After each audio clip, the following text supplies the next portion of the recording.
Voilà, désolé, je reprends ma petite vidéo, on a été un petit peu coupé. Donc voilà, j'étais en train de parler des intérêts notionnels, donc des cadeaux fiscaux qui ont été faits par l'État pour les grosses sociétés.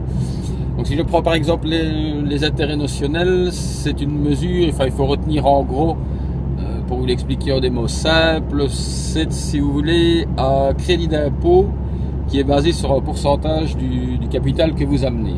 Donc en fait, ce serait comme si vous calculiez des intérêts en votre faveur par rapport au montant que vous apportez. Ça se transforme sous forme de crédit d'impôt. Donc grosso modo, vous ne payez rien, plus vous amenez du capital, donc plus vous êtes riche, et moins vous payez d'impôts. Alors, ce trou, évidemment, si on prend le coût sur une année qui oscille entre 3 et 5 milliards d'euros, qu'on reporte ça sur les 5 ou 6 ans depuis que cette mesure a été mise en application, on se rend compte qu'on en arrive à un montant qui est compris entre 15 et 25 milliards d'euros. D'accord? Donc cela a augmenté forcément le poids de la dette. Et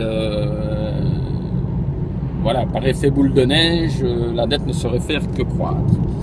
Le deuxième point qui explique aussi l'accroissement du niveau de la dette qui devient finalement intenable, c'est l'article 123 du traité sur le fonctionnement de l'Union européenne, donc le traité de Lisbonne, qui nous dit qu'aucun État ne peut emprunter directement à sa banque centrale. Donc qu'est-ce que ça veut dire? Ça veut dire que quand vous entendez que les banques centrales vont prêter à des taux qui sont de 0%, il faut savoir que ce ne sont pas les États qui empruntent à 0%, ce sont des banques privées qui, elles, ensuite reprêtent aux États à un taux qui est de 1, 2, 4, 5, voire 7 ou 8% pour des pays comme la Grèce. La Belgique, on est entre 4,5, enfin maintenant je pense qu'on est redescendu aux alentours de 3, 3,5. Mais évidemment, cet intérêt dont ne peuvent pas bénéficier les États, donc l'emprunt à la Banque centrale à 0%, comme c'était le cas, comme ça aurait pu être le cas en tout cas par le passé,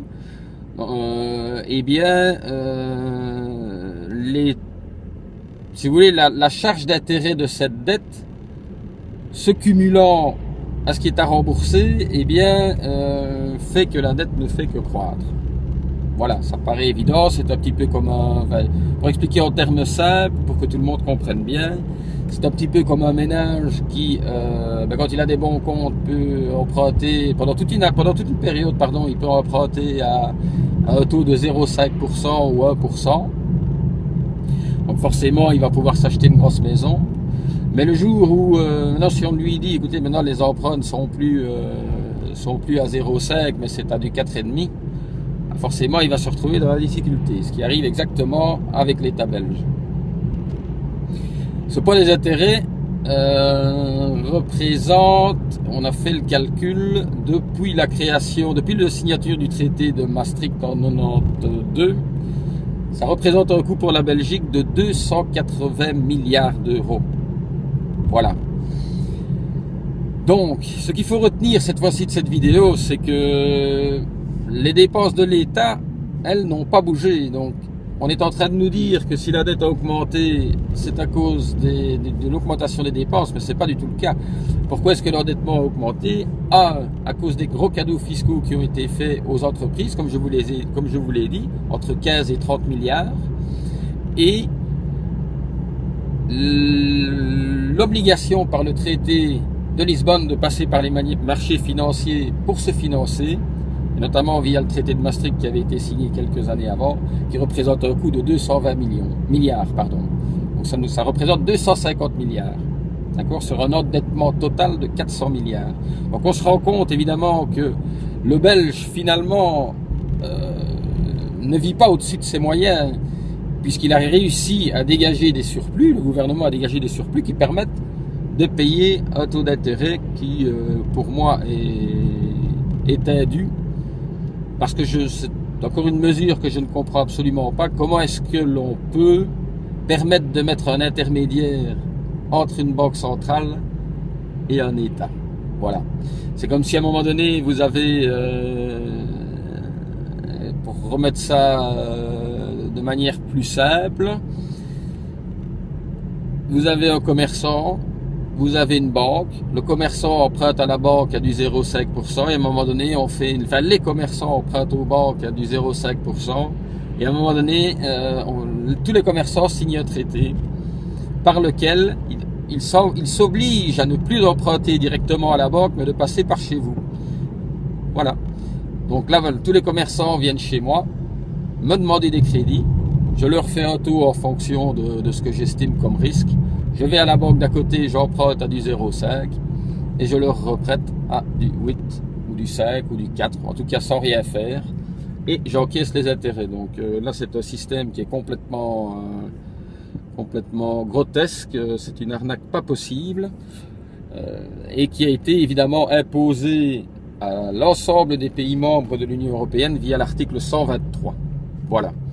Donc les délocalisations et les cadeaux fiscaux, diminution des recettes de l'État via des exonérations, article 123, obligation de passer par les marchés, donc augmentation des intérêts, le tout représentant un coût total de 250 milliards d'euros sur une période de 20 ans. Voilà, j'espère que vous avez bien compris mes explications. Que faut-il faire? Toujours la même chose, hein. On a des politiciens qui sont en train de se battre pour boucler des budgets en nous expliquant que les dépenses, ça ne va pas, ça ne va pas, ça ne va pas. Comme je vous le dis, les dépenses sont restées stables. Ce qui a augmenté, c'est les revenus du capital. Il n'y a que ça qui a augmenté. Et c'est encore à nous qu'on demande de payer la dette. Donc là, je vous laisserai tirer vos conclusions vous-même. Mais je pense que il serait grand temps de pouvoir ouvrir le débat. Dans tous les médias, on n'en parle jamais. On nous parle de la diminution de la dette. Il faut de la croissance, il faut ceci, il faut cela. Mais personne ne parle jamais d'où vient cette dette et à qui profite-t-elle. Et pourquoi a-t-elle augmenté comme cela? Pourquoi personne ne nous présente le graphique en nous disant tiens, les dépenses de l'État finalement sont restées stables? On nous dit que c'est à cause de ça qu'il y a une explosion de l'endettement. Mais on ne parle pas, oui, on parle un petit peu des intérêts notionnels, mais de nouveau, il y a des partis qui veulent les faire sauter, etc. Mais le souci, c'est que lorsque cette mesure des intérêts notionnels a été prise, elle a été prise parce que nous étions contraints de respecter l'article 63, et nous avons pris ça pour sauver, le gouvernement a pris cette mesure-là pour sauvegarder les emplois et pour éviter les délocalisations. Ce qui veut dire qu'à l'heure actuelle, étant donné que nous sommes toujours soumis à cet article, les intérêts notionnels sont toujours là pour la même raison. Et si on venait à les retirer, eh bien les capitaux s'en iraient. Et là, je vais dire au niveau des rentrées fiscales, ça ne changerait rien parce qu'on n'a déjà rien. Mais ce sont les emplois qui s'en iraient. Voilà. Et si les emplois s'en vont, ça veut dire qu'à ce moment-là, oui, les dépenses de l'État augmenteraient. Ce qui est déjà le cas, puisque plus des sociétés ferment, plus les dépenses augmentent. Et évidemment, cela permet aux européistes de justifier d'autant plus que les charges sont trop hautes. Regardez, ça augmente, ça devient intenable. Mais je pense qu'il faut savoir d'où vient le problème à la base. Parce qu'à partir du moment où l'État s'endette et est obligé de diminuer ses dépenses, pour des raisons qui sont mauvaises au départ, eh bien, ce sont des pertes d'emplois, moins de rentrées pour l'État. Ça fait un effet boule de neige, on n'en sortira jamais. On le voit en Grèce, avec les plans d'austérité, etc. Ils étaient au départ à 120 et des pourcents d'endettement. On en est aujourd'hui à 180.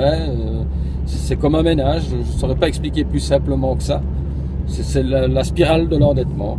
Voilà, on est plongé là-dedans, et tant que nos hommes politiques ne prendront pas le taureau par les cornes en expliquant vraiment les raisons pour lesquelles on est dans cette merde-là, eh bien, ils continueront comme des larbins à appliquer les traités. Voilà. Maintenant, le gouvernement qui est en place, forcément, le MR ultralibéral, en plus le Louis Michel, on dirait qu'il est tout heureux. Enfin, on voit bien qu'il y a de l'ego là-dedans. Il va totalement dans le sens de l'Europe. Comme un larbin, oui, c'est vraiment ça, qui veut se mettre en avant, même par rapport aux autres pays, remplir les engagements plus rapidement. Il veut précéder les desiderata de son maître. C'est ridicule, ces politiciens, je ne sais pas pourquoi est-ce qu'ils ne disent pas la vérité, mais voilà, c'est malheureux et c'est à se demander comment on va en sortir, sincèrement. Voilà, c'est pour ça que je fais un petit peu ces petites vidéos, pour prévenir les copains, les amis, enfin tous ceux qui ont envie de regarder. Et je me dis que plus de monde sera informé et mieux ce sera. Voilà, je vous souhaite une bonne après-midi, à bientôt.